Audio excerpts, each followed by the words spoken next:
اعوذ باللہ من الشیطان الرجیم بسم اللہ الرحمن الرحیم قال الرحمن فی القرآن بسم اللہ الرحمن الرحیم انا انزلناہ فی لیلۃ القدر۔ آنے والی ماہ رمضان کی رات جسے شب قدر سے جانا جاتا ہے، بہت باعظمت رات، بہت بابرکت رات، بہت ہی خصوصیات کی حامل رات ہے شب قدر۔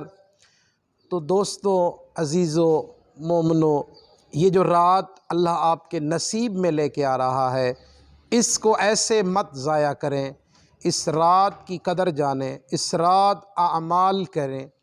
یہ وہ رات ہے کہ جس رات حضرت انسان کی تقدیر کو لکھا جاتا ہے، یہ وہ رات ہے جو فرشتوں کے نزول کی رات ہے، یہ وہ رات ہے جس رات انسان جہنم سے اپنی نجات حاصل کر سکتا ہے، یہ وہ رات ہے کہ جس رات انسان اللہ کی رضا کو حاصل کر سکتا ہے، یہ وہ رات ہے کہ جس رات انسان اپنے دکھوں سے نجات حاصل کر سکتا ہے، یہ وہ رات ہے جس رات انسان اپنی پریشانیوں سے اپنے آپ کو دور کر سکتا ہے، اللہ کا قرب حاصل کر سکتا ہے۔ تو اس رات کو آپ نے ضائع نہیں کرنا۔ اس رات عمل کیا کرنا ہے؟ اس رات سب سے پہلا عمل ہے، آپ نے غسل کرنا ہے۔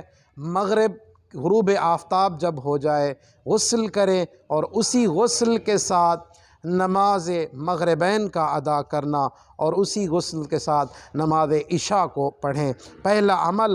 اور اس رات دوسرا عمل یہ ہے کہ آپ نے شب بیداری کرنی ہے۔ معصومین فرماتے ہیں جو بندہ شب قدر کی رات بیدار رہے گا، اللہ تبارک و تعالی یوم قیامت اسے اس کے دل کو کبھی مردہ نہیں کرے گا، اس کو زندہ لوگوں میں محشور کرے گا، ان لوگوں میں محشور کرے گا جو اللہ کی یاد میں ہر وقت زندگی گزارتے ہیں۔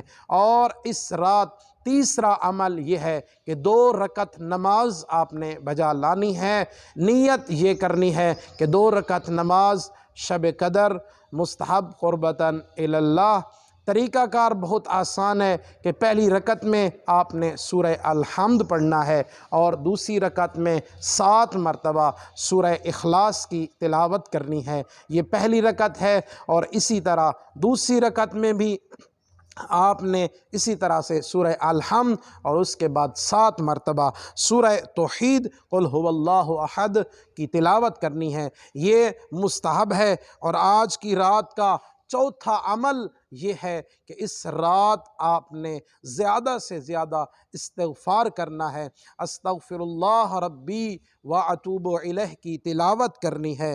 اور آج کی رات آپ کا اہم ترین عمل وہ یہ ہے کہ آپ نے علی امیر کائنات کے قاتل کے اوپر لعنت کا ورد کرنا ہے۔ اس میں کوئی زبان کی قید نہیں ہے کہ آپ عربی میں پڑھیں، آپ اردو میں پڑھیں، آپ سرائیکی میں پڑھیں۔ آپ کو جو زبان اللہ نے دی ہے، آپ کی جو لینگویج ہے، آپ اس کے اندر جو ہے نا مولا علی کے قاتلوں کے اوپر لعنت کریں۔ اور آج کی رات کا ایک عمل ہے کہ آپ نے قرآن کو سر پہ رکھنا ہے، اور اللہ تبارک و تعالی کو چہاردہ معصومین علیہ السلام کا واسطہ دینا ہے، اور پھر اپنی حاجات اللہ سے طلب کرنی ہے۔ اللہ تبارک و تعالی آپ کی حاجات کو مستجاب کرے گا۔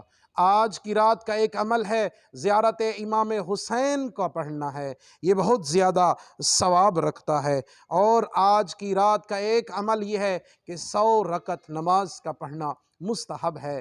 اس میں مومنین یہ بھی کر سکتے ہیں کہ وہ اپنی قضا نمازیں پڑھنا چاہیں تو وہ قضا نمازیں بھی پڑھ سکتے ہیں، ان کی مرضی ہے۔ جیسے ہی وہ قضا نمازیں پڑھیں گے تو اللہ تبارک و تعالی ان کے واجب کے صدقے ان کو مستحب کا بھی ثواب عطا کر دے گا۔ تو اللہ تبارک و تعالی سے دعا ہے کہ اللہ تبارک و تعالی ہمیں شب قدر کے اعمال کو بجا لانے کی توفیق نصیب فرمائے۔